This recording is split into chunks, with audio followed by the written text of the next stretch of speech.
కొణిదెల పవన్ కళ్యాణ్ అనే నేను శాసనం ద్వారా నిర్మితమైన భారత రాజ్యాంగం పట్ల నిజమైన విశ్వాసం, విధేయత చూపుతానని, భారతదేశ సార్వభౌమాధికారాన్ని, సమగ్రతని కాపాడుతానని, ఆంధ్రప్రదేశ్ రాష్ట్ర మంత్రిగా నా కర్తవ్యాలను శ్రద్ధతో, అంతఃకరణ శుద్ధితో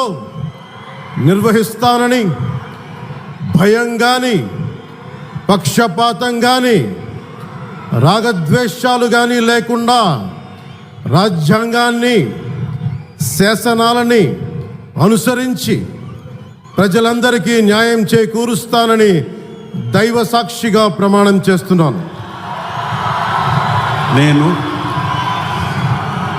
కొణిదెల పవన్ కళ్యాణ్ అనే నేను ఆంధ్రప్రదేశ్ రాష్ట్ర మంత్రిగా నా పరిశీలనకు వచ్చిన లేదా నాకు తెలియవచ్చిన ఏ విషయాన్ని, నా కర్తవ్యాలను సక్రమంగా నిర్వహించేందుకు అవసరమైన మేరకు తప్ప ప్రత్యక్షంగా కానీ పరోక్షంగా కానీ ఏ వ్యక్తికి లేదా వ్యక్తులకి తెలియపరచనని లేదా వెల్లడించనని దైవ సాక్షిగా ప్రమాణం చేస్తున్నాను.